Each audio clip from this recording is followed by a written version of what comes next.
ओम शांति।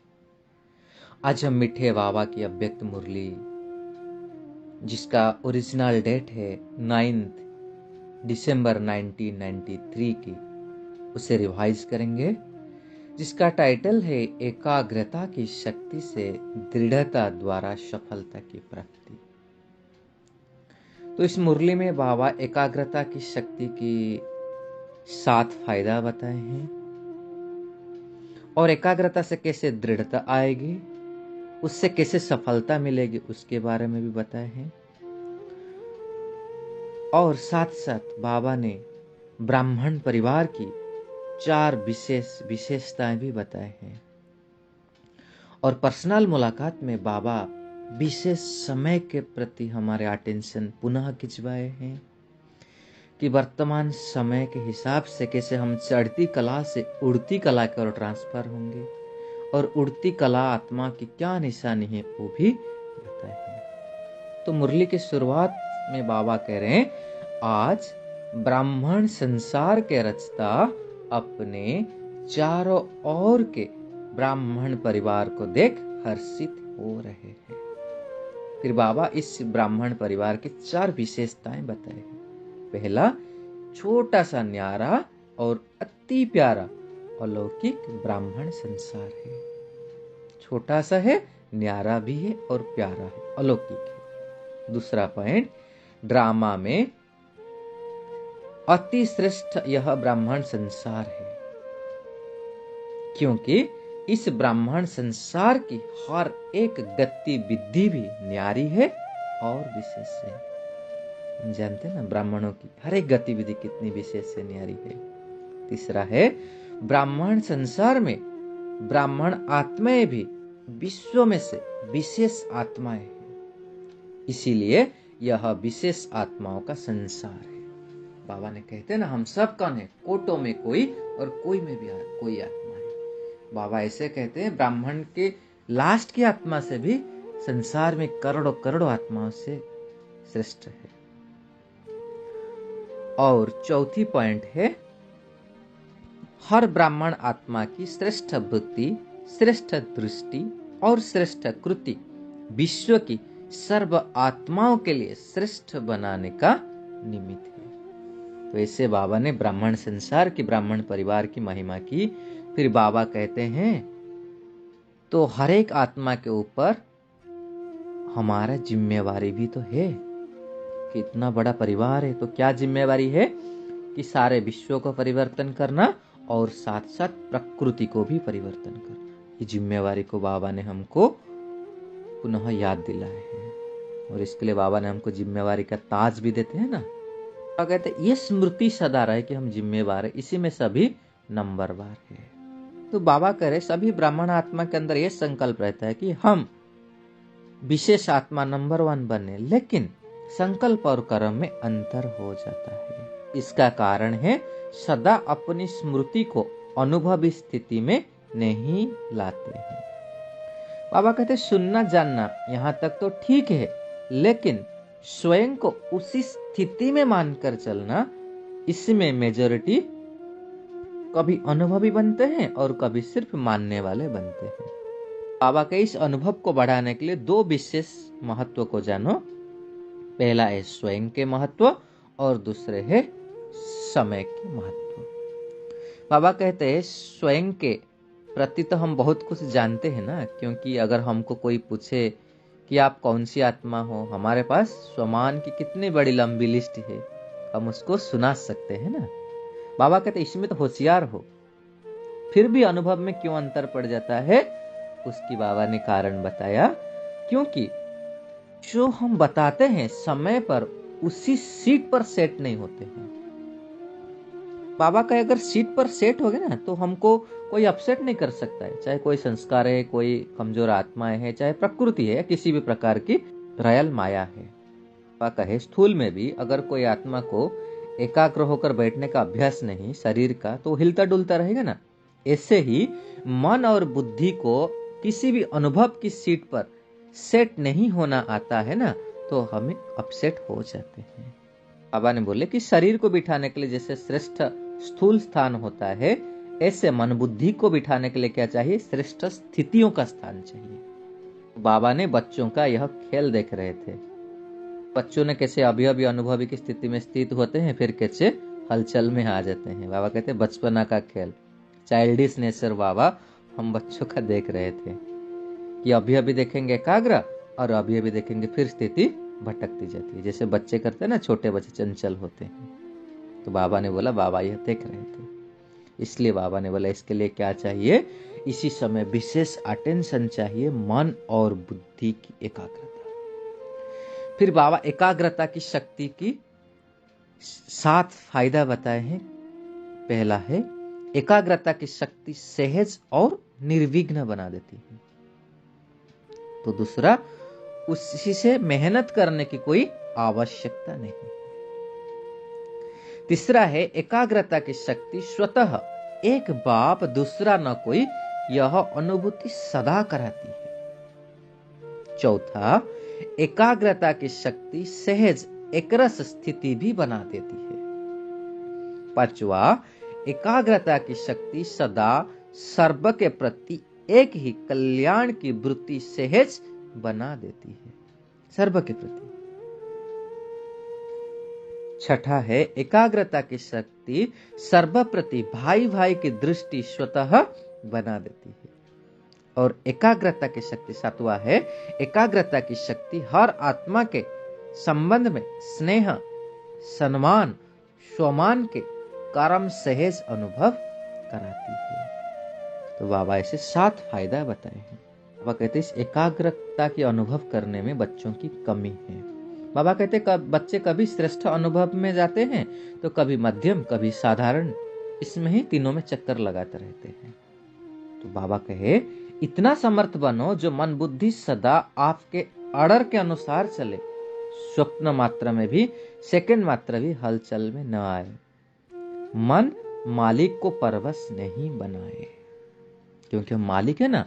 तो बाबा कहते जो परवश होगा उसकी निशानी क्या होगी? उस आत्मा को उतना समय सुख, चैन, आनंद की अनुभूति चाहते हुए भी नहीं होगी। बाबा कहे ब्राह्मण आत्मा कभी किसी के परवश तो नहीं हो सकती है, अपने कमजोर स्वभाव और संस्कार के भी बस नहीं हो सकती है। बाबा कहे वास्तव में स्वभाव शब्द का अर्थ क्या है? स्व का भाव ना। तो स्व का भाव तो अच्छा होता है, कभी तो खराब नहीं होता है। क्योंकि स्व कहने से क्या याद आता है? हमारा आत्मिक स्वरूप याद आता है ना। तो स्वभाव अर्थात स्व के प्रति व सर्व के प्रति आत्मिक भाव। कितना सरल बताया बाबा ने। तो बाबा कहे जब कोई कमजोरी के बस होकर के सोचते हो कि मेरा स्वभाव, मेरा संस्कार तो ऐसा है, क्या करूं, ऐसे है, ऐसा है। बाबा कहते कौन सी आत्मा की निशानी है? बोल है, परवश आत्मा की बोल है, संकल्प है। तो इसलिए बाबा बोले जब ऐसे संकल्प आए ना तो उसी में श्रेष्ठ अर्थ में टिक जाओ कि मैं कौन हूं। स्वभाव को तब स्मृति में लाओ कि मैं स्व आत्मिक भाव, श्रेष्ठ आत्मा हूं। ऐसे ही बाबा बोले जब संस्कार सामने आए ना तो क्या सोचो कि मैं तो विशेष आत्मा हूं, उस विशेष आत्मा का यह संस्कार है। बाबा कहते हैं कमजोर संस्कार क्यों नहीं जाती है? क्योंकि कमजोरी संस्कार को हम अपना कहते हैं। बाबा कहते हैं मेरापन जहां होता है तो वहां अपनापन होता है, और अपनापन होता है तो वहां अधिकार होता है। इसीलिए कमजोरी संस्कार को आपने मेरा बना लिया तो अधिकार छोड़ती नहीं, जाती नहीं है और हमको परवश कर देती है। फिर हम बाबा के आगे अर्जी डालते हैं कि बाबा अभी छुड़ाओ छुड़ाओ। तो बाबा कहते हैं जब ऐसे हुए होता है, जब संस्कार शब्द कहते हो ना, बहुत इंपॉर्टेंट पॉइंट कहे बाबा कि तब अपने अनादि और आदि संस्कार को इमर्ज कोई नहीं, यह मेरा ओरिजिनल संस्कार, कमजोर संस्कार नहीं, मेरा संस्कार आदि संस्कार है और अनादि संस्कार है। यह तो माया की पुराने संस्कार है। तो एकाग्रता की शक्ति से परवश स्थिति को परिवर्तन कर मालिकपन की स्थिति पर सेट हो जाओ। फिर बाबा ने हम सब की मन की बात को जान के, क्योंकि बाबा कहते हैं ना योग में भी बैठते और सबका रुचि है कि हम योग में अच्छा अनुभव करें, लेकिन जिस स्थिति में हम स्थित होना चाहते हैं उतना समय एकाग्र स्थिति रहे, बाबा कहते उसकी आवश्यकता है। तो क्या करना है इसके लिए? एकाग्रता के ऊपर अंडरलाइन करो, क्योंकि एकाग्रता में ही दृढ़ता होती है, और जहां दृढ़ता है वहां सफलता गले का हार है। तो दृढ़ता लाने के लिए बाबा ने एक बहुत सुंदर पॉइंट के, वो है एकाग्रता। तो अभी हमको एकाग्रता की शक्ति को बढ़ाने की प्रयत्न करना है। तो इसके बारे में हम सब मनन चिंतन करेंगे कि हम एकाग्रता की शक्ति अपने अंदर कैसे बढ़ाएंगे। फिर बाबा याद प्यार दे रहे, चारों ओर के अलौकिक ब्राह्मण संसार की विशेष आत्माओं को सदा श्रेष्ठ स्थिति के अनुभव की सेट पर सेट रहने वाली आत्माओं को, सदा स्वयं के महत्व को अनुभव करने वाले, सदा एकाग्रता की शक्ति से मन बुद्धि को एकाग्र करने वाले, सदा एकाग्रता की शक्ति से ही दृढ़ता द्वारा सहज सफलता प्राप्त करने वाले सर्वश्रेष्ठ, सर्वविशेष, सर्वस्नेही आत्माओं को बाप दादा का याद प्यार और नमस्ते। ऐसे बनाने वाले बाप दादा को भी हम बच्चों का याद प्यार, गुड मॉर्निंग और नमस्ते नमस्ते नमस्ते, शुक्रिया बाबा शुक्रिया। इसका सेकंड पार्ट में जो अव्यक्त बाप दादा की पर्सनल मुलाकात थी, उसको अभी हम डिस्कस करेंगे, जिसमें बाबा विशेष समय के बारे में इशारा दिए हैं और कैसे हम चढ़ती कला से उड़ती कला की ओर जाएं। उसके साथ साथ तीव्र पुरुषार्थ के बारे में भी बताए हैं। तो बाबा कह रहे हैं कि सभी अपने को वर्तमान समय के प्रमाण तीव्र गति से उड़ने वाले अनुभव करते हो। अगला प्रश्न बाबा पूछ रहे हैं, समय की गति तीव्र है या आत्माओं की पुरुषार्थ की गति तीव्र है? तीसरा प्रश्न, समय आपके पीछे पीछे है या आप समय के प्रमाण चल रहे हो? ऐसे तीनों प्रश्न बाबा ने हमको पूछे हैं। फिर बाबा कहे, समय के इंतजार में तो नहीं हो कि अंत में सब ठीक हो जाएगा, संपूर्ण हो जाएंगे, बाप समान हो जाएंगे, ऐसे तो नहीं होना। क्योंकि ड्रामा के हिसाब से वर्तमान समय बहुत तीव्र गति से जा रहा है, अति में जा रहा है। जो काल था उसी से आज और अति में जा रहा है। ये तो बाबा 93 में बोल रहे थे, अभी हम 2023 में 30 साल के बाद अगर देखेंगे तो वर्तमान समय की हालत क्या है, किस और समय गुजर रहा है, तो उसकी रफ्तार हमको मालूम पड़ रहा है। फिर बाबा ने पूछे कि जैसे समय अति में जा रहा है, ऐसे आप श्रेष्ठ आत्माएं भी पुरुषार्थ में अति तीव्र फास्ट गति से जा रहे हो, कभी ढीले कभी तेज तो नहीं हो। ऐसे नहीं कि नीचे आकर फिर ऊपर जाओ। नीचे ऊपर होने वाले की गति कभी एक रस फास्ट नहीं हो सकती है। तो बाबा हमारी स्थिति को देख रहे कैसे ऊपर नीचे हो रहा है। फिर बाबा कहे, ऐसे तो गायन है, चढ़ती कला तेरे भाने सर्व के भला। लेकिन अभी बाबा उसके डेफिनेशन चेंज किए, उड़ती कला सर्व का भला। क्योंकि अभी चढ़ती कला का समय समाप्त हो गया है, अभी तो उड़ती कला का समय है। तो उड़ती कला के समय कोई चढ़ती कला से पहुंचना चाहे तो पहुंच सकता है?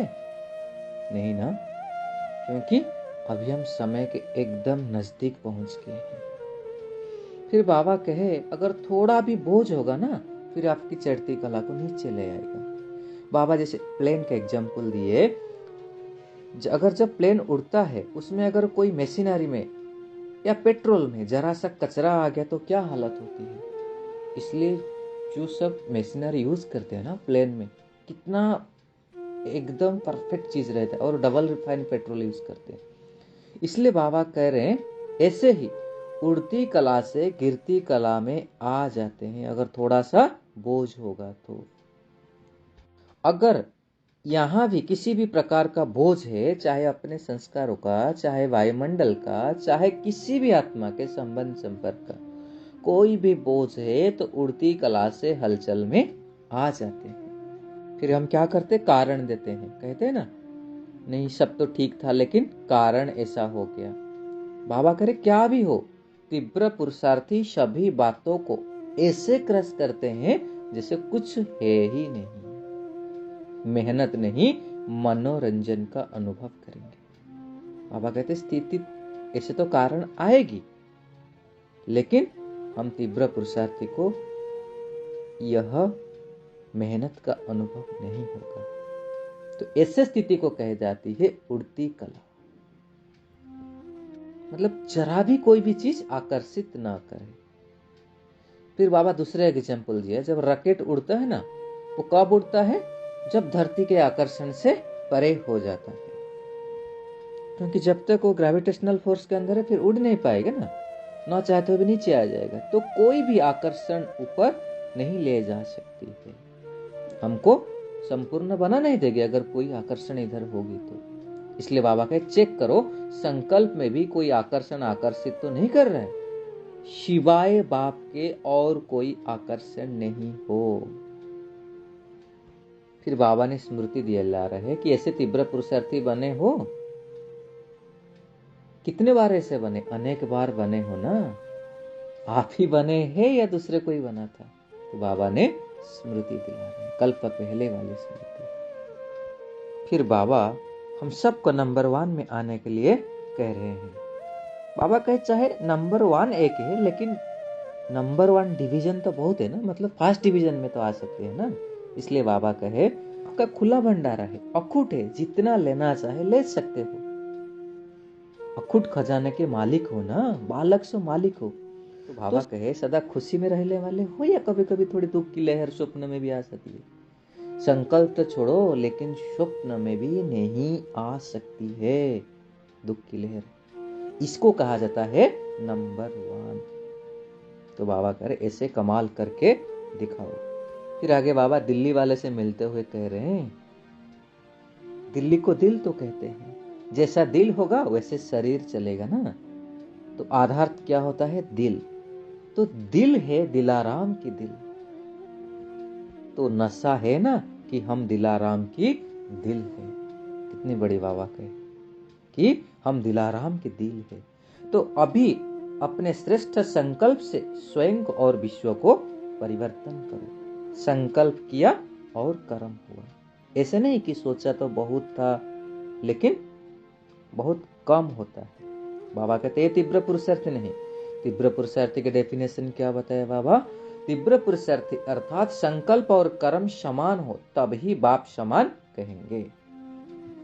खुश हैं और सदा खुश रहेंगे, यह पक्का निश्चय है ना। खुश रहने वाले ही खुश नसीब है। तो बाबा कहते हैं इसको पूरा पक्का करके जाना। तो इसलिए रोज अमृत बेले यह पाठ पक्का करो कि कुछ भी हो जाए खुश रहना है, खुश करना है। इस स्लोगन को हम अपने दिल में मस्तक पर लिख देंगे, चाहे कुछ भी हो जाए खुश रहना है और खुश करना है। और कोई खेल नहीं दिखाना है, यही खेल दिखाना है और कोई खेल नहीं करना है। तो ये थी आज प्यारे बाबा की सुंदर समझानी। अच्छा, ओम शांति।